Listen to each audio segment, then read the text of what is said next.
My name is Bryant Nielsen and I'm the Executive Director of the Blockchain Academy. Welcome to our fourth video, and this is, are we in a crypto bubble? So there's been a lot of discussion about this in the marketplace, the run-up in December 2017, where the crypto market values were a little over $800 billion. People were saying, oh, we have got to be in a bubble. I'd like to bring in two people, and both of them are billionaires, and I'd like to share with you a quote from each one of them. So our first guest is, of course, Jamie Dimon. He said that cryptocurrency is only fit for use by drug dealers, murderers, and people living in places such as North Korea. He also said that he would fire anybody who worked for him that was trading cryptocurrencies. He had to step back a little bit on that when it was revealed that his daughter had bought 2 Bitcoin. But the second person is Ray Dalio, and he said, Bitcoin today, you can't make much transactions in it. You can't spend it very easily, and Bitcoin is in a bubble. Now here are two people that come from, these are masters of the universe within the financial sector. Highly respected. They've made their investors and themselves billions and billions of dollars. That is their viewpoint for what the cryptocurrency markets are. So let's kind of look at what is really a bubble. So the first thing is this. We want to look at what is the chart here for the South Sea Company. Now this became known as a huge bubble simply because it was the very first representation of a lot of people buying up shares of this stock, the South Sea Company, and having it subsequently collapse. And as you can see by this chart, it grew by a magnitude of 1,600%. Our second example is the Nikkei. In the 1980s, Japan underwent a huge growth in their asset class. And you can see in the Nikkei how it rose to such a very high level but then dropped, and it actually has been fairly flat for the past 30 years. Our third example, of course, is the tech bubble, and that happened in 1999 to, well, it was really from 1995 to 2002, and as what you can see here is how it peaked in 1999 and how it subsequently collapsed. Now, we would all kind of agree that these were bubbles within particular markets. But let's look at a few other things. Here is Netflix. Netflix has had a very similar type approach. It went from pennies to where its current market cost is a little over $284. It's had incredible growth year over year, 100% many of those years in the past few years. How about Amazon? Amazon has only been around for 20 years, and yet it was down in the pennies, the few dollars when it first was launched, and it is now almost $1,500 per share, making Jeff Bezos the richest man in the world by a lot. Here's another bubble, or is it? Let's look at Microsoft. Microsoft has a very similar chart to actually what Bitcoin did. It actually peaked in the 2000s, then struggled for a long time, but currently is at 93, which is almost 100% greater than what it was during the peak of the tech bubble. So if you kind of step back and look at it and you say, well, what is a bubble? Well, a bubble is anything where there's an incredible growth in asset values, and then it's followed by a collapse. Now, I want to still look at this a little bit further. Let's take a look now at Apple. Apple went from near bankruptcy actually in about 1997 to 1998, and it is now the world's most wealthy company in the world. Its market cap is about $900 billion.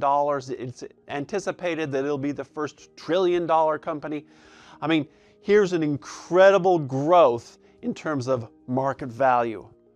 Well, now let's look at the cryptocurrency markets as a similar example. This here is actually the cryptocurrency markets as a total market value, and this is only going back to 2013. So we're looking at a 5-year spread here. And what we're seeing is that it struggled for the total market value a little under $250 billion, but somewhere in late 2015, it started to have a growth. So where in the next 2 years, we went from $200 billion, where it peaked over $800 billion. Yes, that's a huge, huge run-up, but there is no corresponding total collapse. Yes, we're seeing a situation since December of 2017 and say the middle of January where it fell by 50%, almost 60%, but you can already see that it's starting to recover. When we see these things and we start to say to ourselves, you know, a rise in value is indicative of a growing market, and a downward trend in value is indicative of a bear market. But what's different between these and those earlier bubbles is there was not a total collapse. I want to share this chart with you. Now, this is a chart that's very, very interesting. Now, cryptocurrencies are built on technology, and this chart is actually an adoption phase of technology. And what you can see here is things like the automobile and the telephone and airplanes. These are the number of years for adoption and the percentage within the US households. But you can also see TVs, 20 years before it went almost to 100%. These are parabolic charts. They're going straight up through the roof. The question that you need to be asking then is are these bubbles? Because Bitcoin and cryptocurrencies are built on blockchain, and that's a technology. And this chart clearly shows how technology adoption actually grows and sustains itself as a marketplace. I'm going to show you a chart that's going to be really interesting. And this chart is actually some major bubbles that have occurred in the financial markets. We're going to start first with in the 80s, the Nikkei average. The Nikkei index actually rose and fell before it corrected itself. It was followed by the Asian financial crisis, and in that you see how the markets also went up a similar amount. We then saw in the late 90s the tech-heavy NASDAQ and its growth of valuations that were just off the charts. Then we're going to go look at the 2007, which caused the financial crisis, that big recession, what we call the Great Recession. And that was really US housing prices. But you can see how it had a very small little bump. Gold has had a huge, huge run up as an asset value since 2004. Incredible, 300% growth. And yes, we are looking at Bitcoin here, and we see how its growth of 1,500% over a very short period of time, basically 2 or 3 years. I think in 2017, it went up 17 times, 1,700% in just that 1 year. So yes, there is a potential that this could be a bubble. The question is this a tempest in a teacup? We're looking at this market as from a pure financial standpoint and a market valuation, but we also have to look at it from a technological adoption viewpoint.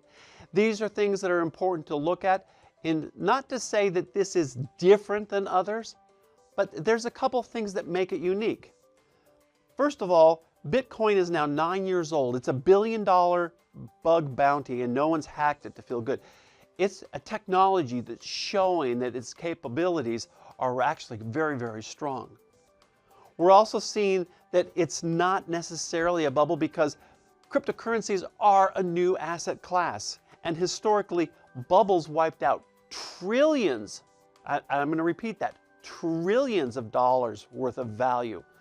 If the entire crypto market went away, it would only be 406 billion or 486 billion. At its peak, it was only 800 trillion. When the financial market collapsed in 2007 due to the housing boom, it wiped off $7 trillion worth of value. So in essence, something that is 10 times the current market cap of all cryptocurrencies. The next thing is the ICOs are democratizing the link between innovators and global capital resources. What has not happened before is everyday people being able to investing in companies or new ideas and new technology. ICOs have been a phenomenal way to have the average Joe to make these kinds of investments. that is something entirely different. It's actually spreading the risk among a much larger pool of people, and it's allowing the people who are making these investments to reap the rewards that were previously segmented to only the rich, the wealthy, the affluent. Also, cryptos are engaging innovation with technology in ways that we've never seen before.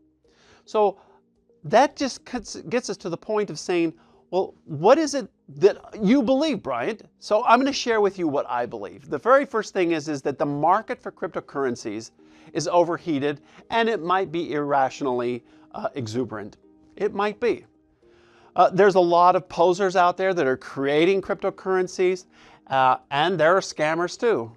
We're also looking at issues where there are conflicts of interest, and self-serving and hype, and people who are just basically lying about what they're trying to do. But the thing to keep in mind is that there are very few people in the media that really even understand what's going on. There are very few people in finance that understands what's going on. There are very few people in technology that understand what is going on. In fact, very few people in academia and government understand what's going on. So very few people are buying cryptocurrencies, understand what's going on. That gets to the very possibility that I don't understand what's going on. I want to thank you for watching these 4 videos. In these videos, we talked about what money was in cryptocurrencies. We talked about how you could trade currencies. We came up with some trading strategies, and we finished it with this video about whether or not we're in a crypto bubble. We want to encourage you to learn more about crypto trading. And one of the ways that we're going to do it, and if you have found that these videos have been helpful, is for you to subscribe below and join us for one of our live courses. If you think that these 4 videos have been of high value to you, you have no idea of the amount of information that you're going to get by attending our live course. And right below is also a course outline, and you're going to see the depth that we go into in our live courses. Thank you again.